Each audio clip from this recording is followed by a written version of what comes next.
Vive les hospitaliers, vive les aides-soignants, les infirmières, les médecins d'hôpitaux, ceux des urgences, les médecins généralistes. Une belle médecine, on en a tellement besoin quand on a un drame, une tragédie comme cette pandémie. Vive leur travail, leur activité, il faut qu'ils aient des moyens, des effectifs. Ça faisait 1 an qu'ils étaient en grève. 1 an qu'ils disaient que l'hôpital était au bord du désastre, à cause de Macron. Et maintenant, on leur dit, on a besoin de vous, on a besoin d'eux. Commencez par augmenter les effectifs. Et commencez par augmenter les salaires des infirmières. Les chercheurs, ça faisait des années qu'ils travaillaient sur le coronavirus. Mais on leur coupait les vivres. On les a empêchés de trouver. Il y a une loi qui est sur la table, faite par Macron, pour couper les crédits pour les chercheurs. Et pourtant, on a besoin d'eux pour lutter contre des maladies de ce type. Vive la sécurité sociale, c'est-à-dire celle qui est basée sur nos cotisations sociales, sur nos salaires, et qui nous permet, quand on est malade, d'être soigné gratuitement dans une grande mutuelle unique, et avec un taux absolument fabuleux du point de vue de nos besoins, c'est-à-dire le plus bas possible. Vive la santé gratuite grâce à nos cotisations sociales. Et puis vivre le sens collectif. C'est une société de solidarité, pas une société de compétitivité. Une société socialisée, pas une société individualisée. Le contraire du programme, de la philosophie de Macron depuis 3 à 5 ans qu'il est au pouvoir. Et donc, si on est pour une santé gratuite, pour une solidarité, pour une médecine, pour la recherche, alors on est capable tous ensemble et en commun d'affronter la pandémie du coronavirus. Mais pour ça, il y a une chose qui est certaine, c'est qu'il ne faut pas voter Macron les 15 et les 22 mars.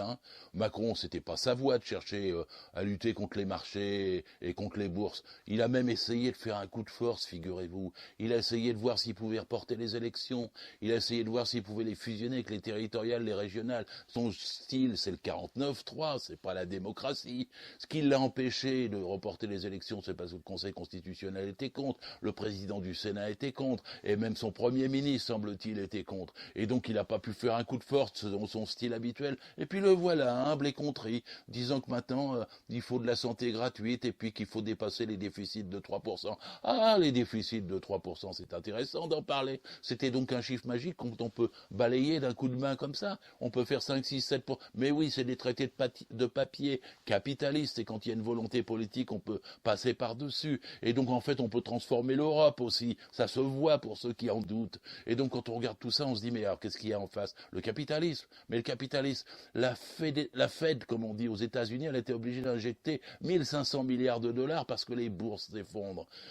Ah, dis donc, si vous aviez mis vos retraites à la bourse, vous voyez ce qui vous arriverait?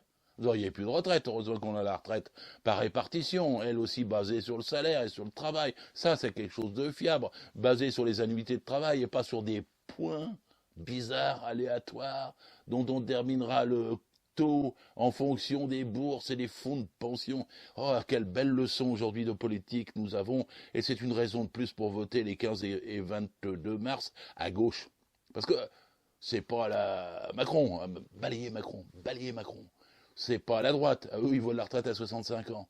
C'est pas à l'extrême droite, quand il y a des questions sociales on les entend plus. C'est à la gauche unie qui bouge. Moi je l'ai regardé, je suis allé à Lyon, à Perpignan, je suis allé à Manosque, je suis allé à Saint-Ouen, à Clamart, à Argenteuil, à Coulommiers, à Abbeville avec Ruffin pour parler de l'unité de la gauche. Et l'unité de la gauche c'est quand même ça qui compte. C'est la seule alternative.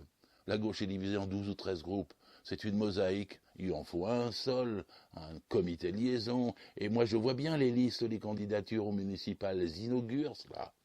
Elles préfacent cela. Elles expriment le besoin d'unité. Et les candidats additionnent les logos. S'ils en ont 6, 7, 8 sur les 12 ou 13, ils sont plus sûrs de gagner.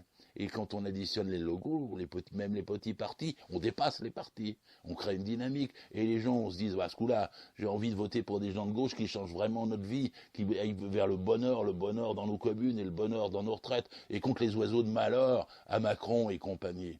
C'est un vrai choix politique, c'est une leçon de choses, la tragique pandémie que nous subissons. C'est une leçon de choses pour choisir une autre société que le capitalisme. Par exemple, les écologistes. Vous savez bien qu'on ne peut pas être écologiste sans être anticapitaliste. On ne peut pas être écologiste sans être à gauche. Sinon, ça n'a pas de sens.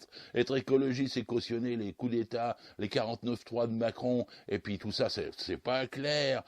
Être anti-Macron, c'est la base du changement. Balayez Macron le 15 et le 22 mars, c'est le premier geste à faire. Allez voter, allez mettre votre bulletin. Faut aller, cette fois, donner le maximum d'élan pour que la gauche se reconstruise, qu'au régional, au territorial et plus tard à la présidentielle. Si on n'a pas, avec les grèves et avec les luttes, fait changer les choses avant, eh bien, il faut que tout ça se conjugue.